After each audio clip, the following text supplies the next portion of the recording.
Welcome to Six Figure Trucker, the podcast where we share advice on how to be successful in trucking and have fun while doing so. We'll share stories, news, and advice on how to earn six figures in trucking, and we'll speak to guys and gals that are already doing so. Next, it's your host, Justin Scott. Let's get to the show. Hey guys, welcome to the Six Figure Trucker. I'm Justin Scott, and here with me I have Keith Holliday with Norton Transport. Keith, how you doing today, buddy? I'm doing great, man. Doing really good. Good to hear from you here. Glad you're joining me today. How long have you been with Norton Transport now? I started with Norton Transport November the 19th, 2018, so that's about a year and 8 or 9 months or so. Oh, good deal, good deal. So you've built some good tenure with them. So, let's just dig deep. Let's start from the beginning. Tell me a little bit about, how did you get into trucking? How long have you actually been on the road besides just with Norton? Well, I actually got my CDL in, I want to say 1989, 90, somewhere around in there. And I was just happened to be with an organization at that time that just had an occasional run that they needed done over the road. And so I got my CDL to, just do an occasional run with them. And since that time, I've driven everything from straight trucks to limos to party buses to moving van, hauled cars for a while, and I've had my hands in a lot of other things as well. I've really just dabbled into trucking over the years until I started with Norton. Oh, okay. A little over a year and a half ago, yeah. Well, you've got a robust history with driving, not just necessarily over the road. And I understand that your family has a rich history in trucking. Can you tell me a little bit more about that? Your dad and I know your brother too. What all have they done in trucking? Well, my dad, of course, he passed 10 years ago, January, at the age of 82. So he was born back in the Depression, and so his driving started way back, but probably in like the 40s or something like that. He actually started with I think it was called a gasoline Mustang White, and he bought it wrecked and rebuilt it in his mom's backyard. And then his next truck was what they called a GMC four-banger. Oh, it was a four-banger Detroit, so four-cylinder Detroit. And then he had a B61 Mac, and from there to an H model Mac. The first one that I remember as a kid was this red Emeryville International. And then he went on from there. Now, something very interesting. Actually, I was talking with my brother, just refreshing my mind on some of the history here. He was telling me about a story years ago that our dad told him when he was living in the Atlanta area, and he was driving for the Big Apple grocery store. And he had run up to Omaha, Nebraska in the wintertime to get hanging meat and haul it down here. And when he was up in Omaha, it would be so cold in the winter, they'd have to put cardboard around the engine, and they would literally build a fire on the ground underneath the engine. That cardboard would trap the heat in there to heat the engine up enough to where they could start it. Wow. Now that is some hard-nosed trucking. I mean, that's old school. That's incredible. So your brother told you this story? Oh yeah. In fact, he said there was another fella he talked to some years back that was telling him the same. He had done the same thing, and he said, guys that drive today, they're not real truck drivers. They're just steering wheel holders. Yeah, I tell you, I haven't heard anything like that. That's incredible. So. It sounds like you do have a rich history, and it's cool stories like that we love to hear here on the Six Figure Trucker. And one thing that we do, like to dive into is with being on the road and with talking about finances, it gets tough out there. And I know a little bit about you, Keith, just from getting to know you over the past year and a half or so. And I know that you're really protective of your finances, and you really try hard to do things a little bit differently over the road to help you be successful in trucking. And I also heard that you're a big Dave Ramsey fan. So I'm a huge Dave Ramsey fan. So how has he helped you over the road? What are what are some things that he's told you about, or what are some things that you do that's not even about Dave Ramsey that helps you be successful over the road? Yeah. Well, first of all, I occasionally will have somebody challenge me on Dave Ramsey's principles, and they don't necessarily agree with him, and some will disagree with him. But some people use it kind of middle of the road kind of a thing, but I finally decided that is when I listen to Dave Ramsey, I win. When I don't listen to Dave Ramsey, the banks win. And I'm tired of the banks winning. I'm ready to win. And so he's got a podcast. He's got his radio broadcast. It's 3 hours a day, Monday through Friday. And they put it in a cast, and it cuts it down to about 41 minutes without the commercials. And so when I'm driving over the road, I'm either listening to music, talking on the phone, but most of the time I'm probably listening to Dave Ramsey. And it just gives a totally different mindset about money and how money works. And just some little things that I've done is just getting me on the right road, because I did stupid on steroids, as Dave Ramsey would say, many times over the years. And finally, just in the last, since I've been with Norton, and I'm actually making some better money than I've ever made personally in my life, I decided, it's time to make some changes. Because what a lot of people do when they go from, say, a 9 to 5, not much over minimum wage kind of a thing, to something like driving a truck over the road where they're making some really good money, they go buy the new car, get a new house, buy the boat, buy the four-wheeler, and then the next thing you know, they're hocked over their eyeballs in debt. Now, instead of doing something they enjoy because they enjoy it, they're having to do it because if they don't, they can't afford the payments. That's a good point. And you know what, dude? I got tired of payments. And I finally decided, okay, it is time to make some changes. I was first introduced to Dave Ramsey in 1995. And I just over the last year and a half have just really kind of gotten with the program. And I've incidentally, in the last 2 months, all of my credit card debt. That's incredible. So I have your credit card free. No credit card payments. I have no credit card payments. Jeez. I bet that's a good my feeling. vehicle. Yeah, my vehicle is paid for. I drive an '08 Kia Sedona. My kids call it a soccer mom. You can call it anything you want to, baby. It's paid for. It's paid for.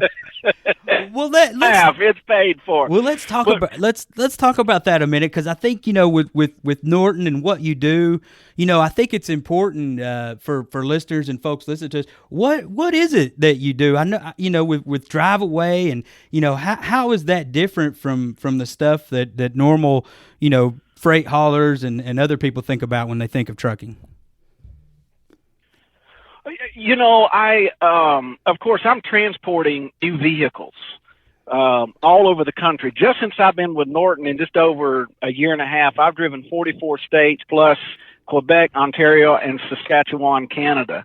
And so I'm not in my own truck, pulling a trailer or driving a company truck like that. I'm just like I said, I'm transporting new trucks all over the country. I've typically fly to my next load, which I enjoy, and I don't have any maintenance that I have to worry about. If I have a problem with the truck, I have a breakdown line that I call. They send a service truck or a wrecker, and they fix it or tow it, and I have no worries whatsoever with that. So I'm still 1099, so I'm per se self-employed, which I've done most of my life, which works for me. And I'm making some really good jack, bro. Oh man, that's good. I love what I do. Well, you hit the nail on the head there. I think, not having to worry about maintenance on a truck and getting to fly and see the world. I mean, those sounds like incredible things, and that probably means you got a few airline points built up, I would guess. Oh yes, yeah. I can occasionally take a vacation and use points to fly. And, and then of course with hotels. I got points building up with the hotels and whatnot, and a lot of times now back to the question that you had earlier about some things that I do on the road that helps me with managing my money. One thing is typically I book my hotels on hotels.com. Okay. And you book 10 rooms, and then they take the average that you pay over those 10 nights, and you get a free night towards your whenever you want to redeem that. So just little things like that I do that helps me to manage my money. Another thing is I quit buying the little say liter bottles of water in the truck stop. I'll go to a grocery store or Walmart or something like that, and I'm going to buy a gallon of water, and I've got me a refillable bottle that I use to, and that's how I drink my water. With coffee, I love going to a local coffee shop and get a good fresh cup of coffee. Okay, but you're going to spend $2.50, $3.50, $4 for a cup of coffee. Right now, while I'm, following Dave Ramsey's program and going towards my 100% debt freedom goal, I'll do stuff like when I fuel at Love's Truck Stop, I get a free cup of coffee. I'm staying in hotels because I'm transporting new trucks. I have to stay in hotels. Most hotels either have coffee in the room or coffee in the lobby. I get my free coffee right there, so I can save $2, $3, $4 a day just on coffee. Man, that adds up. That's got to add up. Oh, yes, it does. And then I can buy a gallon of water at a grocery store or something for usually less than $1. Sometimes you're going to spend $1.50, $2 just on a liter, or even not even a liter size at a truck stop. Easily. Yeah. Fruit, snacks, all that kind of stuff. Buy it at the grocery store because you're going to pay 2 or 3 times at a truck stop than you would. And all those little things over time add up to a lot of money. Though that is exceptional, because I think you're absolutely right. It's the little things that you can do like that. That's going to help put more loot in your pocket. And it sounds like you've been able to do a lot of those things. And it sounds like it sounds great. You're in hotels, you're drinking their coffee, what a cool way. You're saving money with water, you're getting your hydration in. So it sounds like it's a pretty cool job that you have there. Oh, it's really fantastic. And of course, I'm getting to see the country and I take pictures typically of my loads. Photography has become kind of a side hobby for me that I enjoy, and I see so much beautiful scenery out there. I remember one time I was driving up through Saskatchewan, Canada, and it's pretty flat, a lot of farmland and grain elevators here and there, and it's not really exciting other than these huge jackrabbits they got up there. You see one run across the road, and that could be a little exhilarating, but other than that, it was, not that real exciting. But then all of a sudden I look up in the sky and the clouds are just absolutely beautiful. So whether it's countryside or clouds or something, there's always something beautiful to see while you're driving. Well, tell me, what is the coolest thing that you've ever driven while you've been, not just with Norton, just the coolest truck you think you've ever driven? You know what? When you say that, one thing that comes to mind, it's not one that I drove, but one that I rode in. I remember one time I was in, because, new trucks on occasion do have issues. And I was in, I want to say, North Carolina. I had a breakdown. I was in a single, and I had a breakdown, and this elderly man came out. He had to been, I would say, well up in his 70s. And he drove this old, I want to say it was a 73 model 359 Peterbilt with a 15-speed transmission. And when you go from the highest gear is up to the right, and I think if I remember correctly, they would say that they're pushing it up against the mahogany. When they get or up against the dash, because they have a mahogany looking dash. They're up against the dash now. They got that. They're in the 15th gear in the highest gear, and just to hear the history behind that wrecker, and the story behind that and how long he's been doing it, and that thing ran like a charm. It pulled that truck like it was nothing. Oh, wow. Yeah, that was. So I love older trucks and stuff like that. And of course, with Norton, I'm transporting new trucks and occasionally a used truck. So I'm driving all kinds of trucks. But the coolest thing I've been in, I'm gonna put that right up there at the top. Yeah, that sounds neat. I love hearing stories like that. And I think when you're over the road and you're getting to see all kinds of different trucks, and you think about other folks that are in the business and driving around. You're driving sometimes the same lanes every day, the same truck every day. With you, it sounds like you get to drive a lot of different things. You get to drive a lot of different places, a lot of new places. So it sounds like you're certainly seeing everything full circle and having fun while you're doing it. It sounds like too. Oh, absolutely. I got a friend of mine that drives for what he calls a low rent company. He's been with them for 28 years. I won't say the company. Sure, okay? Sure, yeah. But he's been driving with them, and he's just regional. He has his one state for the most part that he drives all the time, and he's dropping, hooking, and fighting traffic all the time. I'm like, dude, I don't know how in the world you do it. Because for me, I want to be over the road. Just put me over. I want to be #OTR, buddy. Yes. I got to be over the road. Because I will on occasion, on a fairly regular basis, I'll drive some of the same highways, but there's always something going somewhere else. Right. And there's still a lot of highways out there that I haven't driven. Now, my brother, you mentioned earlier, you were asking about my dad and my brother. My brother's been driving since he was knee high to a grasshopper, and he's like a walking, living, breathing human GPS. He knows it all. Listen, when my GPS gets confused, I just call my brother. Okay, so I'll be out there. Oh yeah, well that's this highway and up here and this landmark and blah blah blah blah blah. And I'm like, how do you remember all of this stuff? And he's like, bro, I've been running those roads for almost 40 years. Yeah, he knows. And he does. But for me, it's if I do the same thing for a little bit, like on occasion. We need to do what we call shuttling. So we pick up loads in Laredo, and we have a yard in Von Ormy, and I'll need to pick up a load in Laredo, take it to Von Ormy, ride in a van with some other drivers down to Laredo, pick up another and bring it up there. That is boring as it can be to me. I'll do it on occasion when I need to help the company, but for me, put me behind the wheel and let me roll. Put you on the road. And give me the longest run you can give me. I want to see. And another thing, I do not like driving at night because I like to enjoy the scenery. Yeah, that's great. And I hear a lot of guys do drive at night for traffic reasons, of course.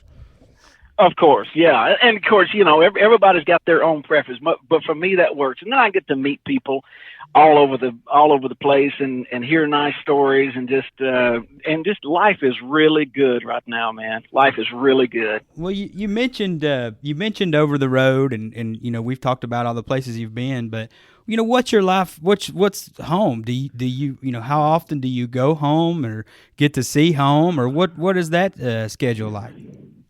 One cool thing about what I do is it's no forced dispatch, which means when I want to run, I run. When I don't want to run, I go home. Now, following Dave Ramsey's principles and knowing that I do still have some debts that I'm knocking out, it's beans and rice and beans. You have every side hustle you can get until you get debt free and have your 3 to 6 month reserve or your emergency fund set up.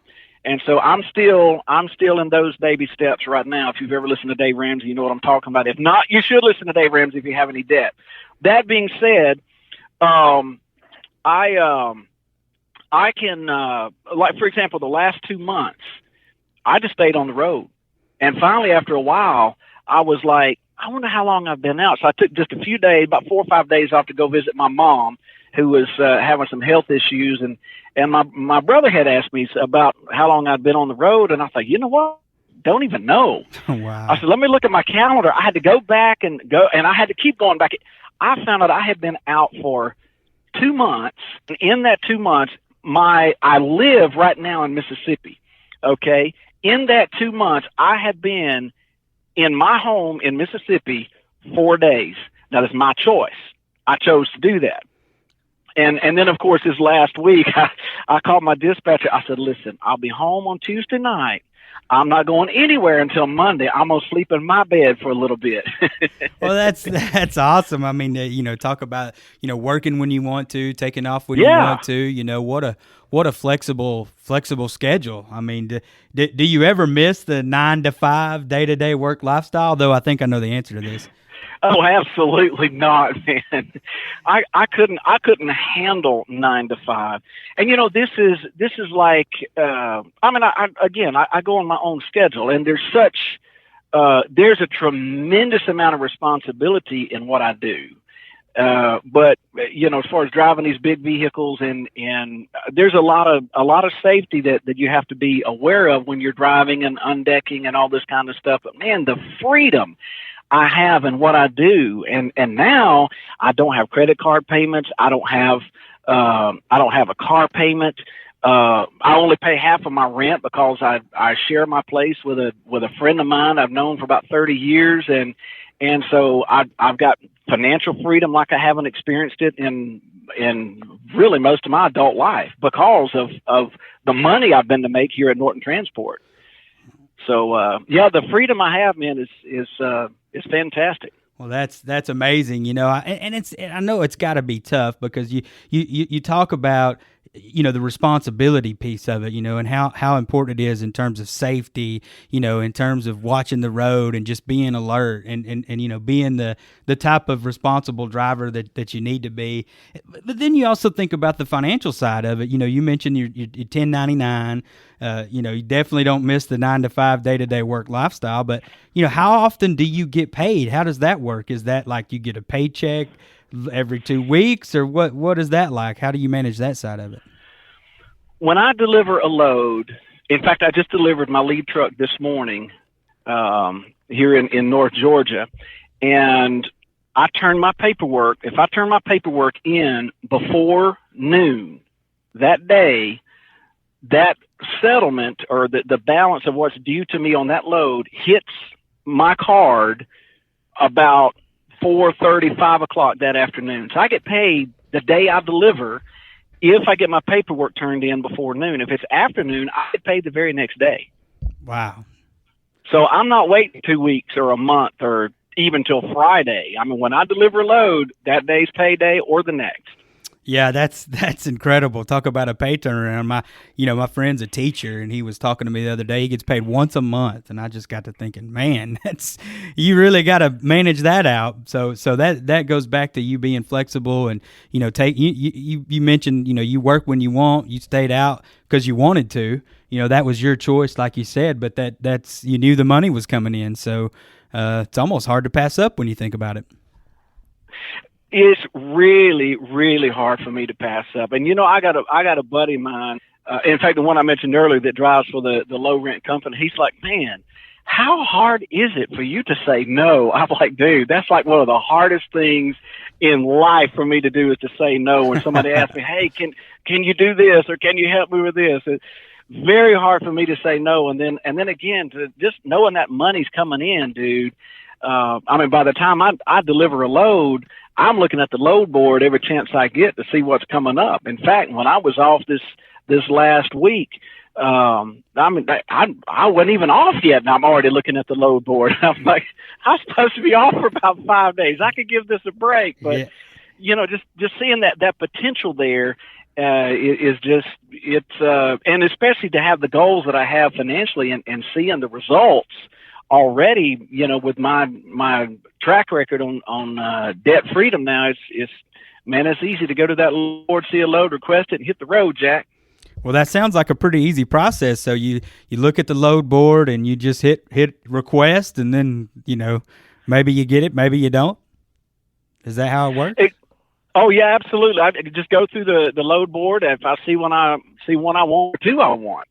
I'll say, okay, I'll request this one. This is a day I can pick up. This is a day I can drop off. And if I know what my airfare is going to be approximately, I'll throw that in there because that's one of the expenses that the company covers is the airfare. So, and so I always shop for the best deals on the airfare because I know if I'm saving the company money with airfare and all these, that's going to increase my chances of getting that load. If I'm just out here, jacking everything up, just the company's paying for it. That over time, that's going to lessen my chances of getting a load. Sure. So yeah, so I'm always I'm gonna shop for the deal. But I go in, you put in the date you can pick up, the date you can drop off, and any notes that you need to put in there. You request it, and if you don't get it, just go back and look at the load board, find another one. And but I've never really had any problems getting a load. If one doesn't work out, there's always something else. Man, that's great. I mean, you just keep talking about that flexibility. That's probably the most flexibility of any job I've ever heard of. So it sounds pretty cool. I mean, do you usually pick? What do you pick by? Like, what makes Keith choose? Like, is there something that you look for that you like? Is there a certain part of the country that you like visiting, or is it just somewhere new that you've never been before you want to try out, or what is it that you're looking for? Really, kind of all of the above, but really, miles is money. So I look at miles. I'm gonna get the longest run I can possibly get, and of course, if there's a load coming out of California, I'm requesting California.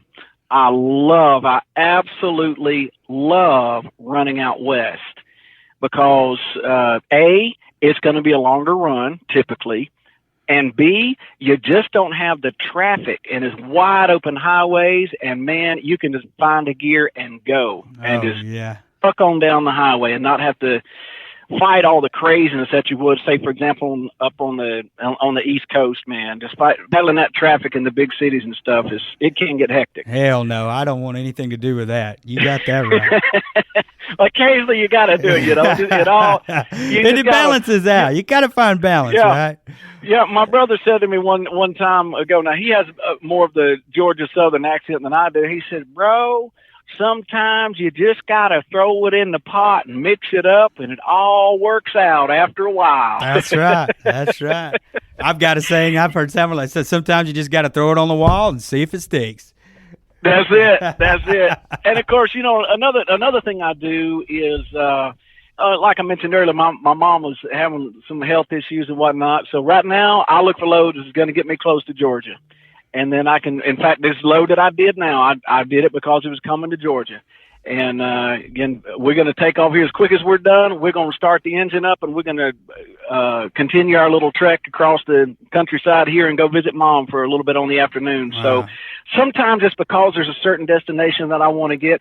Sometimes I'm going to take a load because I haven't been to that part of the country and I want to see it. Oh, yeah. No, that's great. I mean, different things fuel the reason that you request a load. So definitely understand family is a big perk of that, and being able to know that wherever you're delivering on your destination, if you've got family nearby, you can stop in and see them. And I know that's certainly sometimes hard to do when you have something that never gets you that way, or, right. Being on the road for 2 months, what does that look like? And in the family, family balance life cycle there. Speaking of seeing people, I just, from different travels that I've done with different things that I've done in life, I literally know people all over the country. So this year especially, I've put forth the effort to reach out to people, contacts that I've had, acquaintances, friends, and whatnot over the years.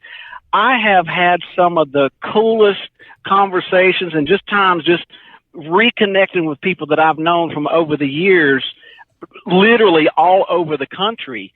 And if I hadn't had something like this that I was doing, I may have never seen them before. So this thing is, not only do I have the freedom of my schedule and the freedom financially now that I'm experiencing because of the income, but I've got the freedom to say, hey, I've got a friend over here. Let me see if there's a load going there. And eventually I'll see a load going there. I'll request it and typically get it. And there I get to go see another friend.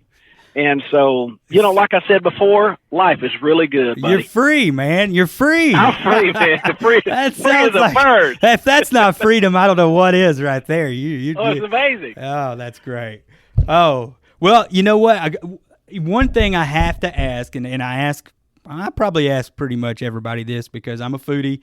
I like to travel. I like to eat. Tell me, you got to have one place that's been your favorite place to eat while you've been on the road. I want to hear about it. Oh my. You know what? I'm gonna have to tell this right here. When I read it, I just happened to be here in Georgia. In fact, I was with my mom and my brother, and I said, come over here. You can watch this right here. And they watched me while I clicked in. I went on the app, and I paid off my last credit card. About 2 days after that, we went to Fox Brothers Barbecue down in Atlanta. And of course, I paid for the meal. Oh, and it was not with a credit card. Let me tell you something, buddy. That was absolutely fantastic. So I love me some good barbecue, or occasionally I run into a good Indian restaurant. There was a good Indian restaurant. I just stumbled onto this place. It was a 7 Acres truck stop, I think it was called, coming across the 401, I believe it was, in Ontario. About a month and a half ago. Just stumbled onto it. Didn't even know it was there. I stopped in to get some fuel and found out they had an Indian restaurant. Of course, I've been to India 3 times over the years. I love me some good Indian food. Oh, yeah. So Fox Brothers Barbecue in Atlanta, man. You'll hurt yourself there. Fox Brothers Barbecue, and in Ontario, what was the name of the place? It's 7 Acres Truck 7 Stop. Acres Trucks. 7 Acres Truck Stop, and I forget. I don't even remember the town it's in, but I could look at the GPS and find it real quick. And then the restaurant. I don't remember what the restaurant was called, but it was 7 Acres Truck Stop. And if you like good Indian food, it was a coconut curry chicken. Oh, it was my favorite. Love it. Oh man, it was really good. Oh man, that's awesome. That's awesome. Well, I've got one more thing, and we'll wind down. I know I'm taking up your family time here, but I do have one thing that I want to ask. Is there any advice that you would give yourself looking back, not necessarily when you first started with Norton, but maybe when you first started on the road, or when you first chose to be a truck driver and join that community of heroes? What is some type of advice that you would look back and give yourself? You know, if I could go back to my younger self, let's go back, say early 20s. I would say, remember these 3 things right here: give, save, and invest. Those are 3 big things that Dave Ramsey is going to hammer away at, just as he has been for 30 years. Give, save, and invest. And you know what? When it comes to investing, it doesn't take a whole lot when you're smart with it. For example, I had a friend tell me when I was 20 years old, he said, Keith, when you turn 21, for that next 5 years, if you'll set aside $2,000, which is not much if you really put your mind to it, and invest that at 10%. So from 21, 22, 23, 24, 25, until you turn 26, that's 5 years, $2,000. When you get ready to retire, you'll be a millionaire. You think I did it? No. That's great advice, though. Oh, it's phenomenal advice. And you know what? I got to say, my kids are doing so well with their finances, man. They're saving money. I talked to my daughter 2 days ago. Dad, she waits tables at a restaurant. I just take my 1s and 5s and just put them away when I get home. And I've got X amount of dollars. I'm like, holy smokies, girl. I know. No, that's fun. She's 20 years old. Oh, that's great. And I love the advice. You know, when you talk about saving, you talk about looking back and, how it adds up and investing. Yeah. And, it's something that I think all of us could look back and wish we have started younger, but it's never too late. Right. And, I think Right. I think for most of us now, the right advice that you're giving is just, put back what you can when you can and Right. pay yourself first, right? Take care That's of you, it. take care And of you. Yeah, and if I can mention this one other thing, another thing that Dave Ramsey says is cash is king. I had a guy tell me, I was probably mid-20s by this time, I met this one fella up in Mountain View, Arkansas, and he owned this little general store, and he had this old, it was, what was this, a Model A Ford pickup truck or something like that. It was some old antique, and that's what he used to deliver goods in from his little general store, okay? He said to me one time, he says, Keith, I said to my wife, Susie, years ago, if we don't have cash, we don't need it. And I have to throw that out there because, like I said earlier, a lot of guys and ladies, they all of a sudden they're making good money and they say, oh, I can afford this payment. Oh, I can afford that payment. Oh, I can afford this payment over here. And next thing you know, you're hocked over your eyeballs in debt and you can't even see straight and you're drowning in debt. But if you just discipline yourself and just start putting a little bit aside here, a little bit aside there, and pay cash for everything. And there's no need to buy a new vehicle. Buy at least something 1 or 2 years old and let somebody else take the hit on that thing. And those things pay off very quickly over time. Know the difference in a want versus a need. That's yes. That's what I got. It sounds like, that's exactly where it is. Everybody, you want, but let's focus on the need and that right. want. That want may not be as important as you think it is, right? Absolutely. Well, that's one thing that Dave Ramsey has, and as I've been listening to his podcast, he's helped me in thinking about things, because there's things that I probably over the last 3 or 4 months I would have purchased, but once I really got to thinking about it, I'm like, okay, you know what? I don't really need that. I've walked into stores before and I've looked around and I'm like, there's nothing in here I need, but I know if I stay in here, I'm going to be tempted. I turn around and get the hell out of there. That's discipline. That's discipline. Absolutely. I try. I don't always win that battle, but. Oh, yeah. Man. Well, Keith, man, it's been wonderful. I'm glad you were able to join us. We'll be more than glad to welcome you again if you're ever willing. Again, this is Justin Scott with the Six Figure Trucker. Keith, I hope you enjoy your family time, buddy. Oh, yeah, we're going to have a great time. Thank you so much. I really appreciate the opportunity, and I hope somebody gets something out of this that is helpful, and I'd be happy to do it again anytime. Just let me know. Awesome, man. Well, good to hear from you. Thank you so much, buddy. It's a pleasure. Thank you. Six Figure Trucker is brought to you by Norton Transport. Norton Transport is a drive-away trucking company that customers can rely on. It offers excellent independent contract driving opportunities to professional, courteous, and qualified drivers that can provide the kind of service we deliver. If you're interested in learning more about Norton or just want to subscribe to the show, check out 6-figuretrucker.com. That's 6-figuretrucker.com.